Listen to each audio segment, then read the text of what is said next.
scavs around here?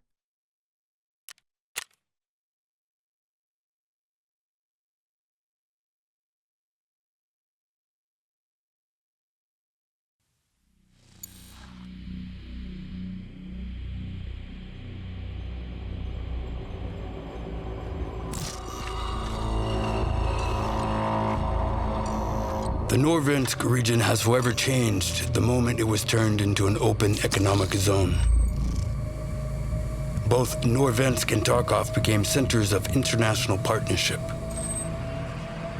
One of the most influential corporations on the global stage, Terra Group, has established its regional headquarters in Tarkov. Terra Group scientists promised to bring our world towards the future. Even back then, it was obvious the old world was on its way out. In Tarkov, the corporation was actively acquiring land and absorbed local businesses for the sake of its revolutionary projects. Virtus in scientia. That's what they used to say. Terra Group's influence in the city grew rapidly. It wasn't long before they started showing interest in restricted government facilities. A move that couldn't go unnoticed by domestic security agencies. In order to protect their enterprises, Terra Group hired a foreign PMC, United Security. USEC personnel began blocking access to Terra Group's facilities, and even the government authorities no longer had a full picture of what the corporation was doing within Tarkov's borders. Eventually, a team of investigators was sent to the local headquarters to search the building and compile a report. But the USEC operatives refused to let the law officials through and opened fire. After that incident, a new force appeared in the Norvensk region, PMC Bear. Their main mission was to expose and gather evidence of Terra Group's illegal activities around the world. At first, Bear's operations and their clashes with USEC forces were limited and isolated, but the tension escalated quickly. It was too risky to fully involve military forces to maintain order due to the region's special status. The UN forces and Russian military blocked all routes in and out of the city, and the UNTAR mission began evacuating civilians. But despite the authorities' statements, the situation in Tarkov was no longer under anyone's control. The conflict between Bear and USEC evolved into an all-out armed conflict. Marauders and bandits, soon nicknamed Scavs, only made things worse. For several years, both PMCs fought each other, each carrying out orders from their respective command. Before all this, Tarkov was featured in the world's top financial news. And now it shows up in the combat logs of the contract wars. But it didn't end there. Terra Group's local headquarters became Bear's primary objective, withstanding multiple assault attempts. During one of those raids, something happened. An event that split Tarkov's history into the before and after.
Здравствуйте. Что-то срочное?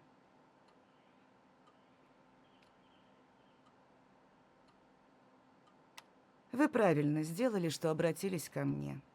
Но я не смогу провести вас через весь город. В Таркове ни у кого нет полного контроля над территорией.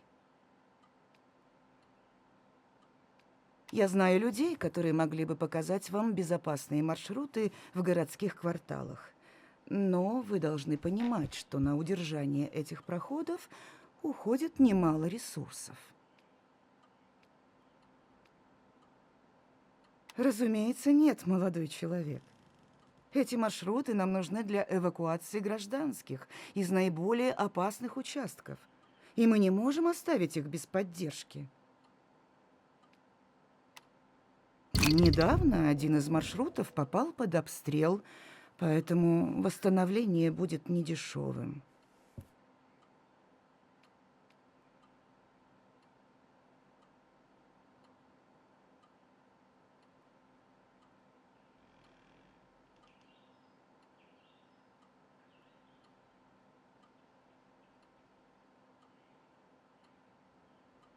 Вы можете вернуться позже, когда будете готовы.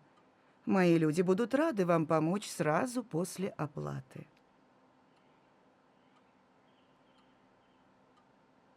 Не забудьте снять бахилы на выходе.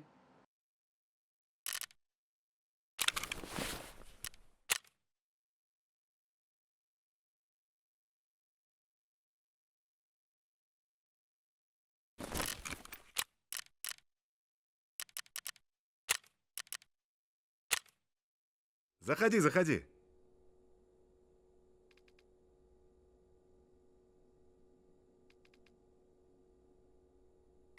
Обижаешь, Акпер.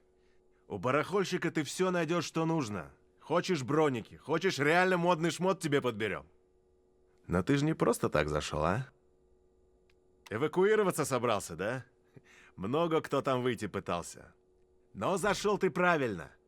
Я тебя и с нужными людьми сведу, и дорогу покажу. Сделай только кое-что для меня сначала.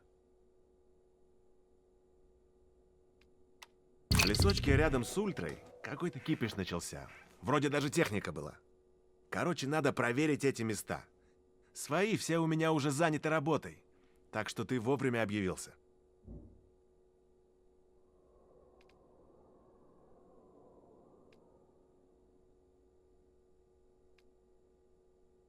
Ага, осмотри все вокруг Ультры на развязке. Особенно если технику услышишь или найдешь. Потом мне все расскажешь.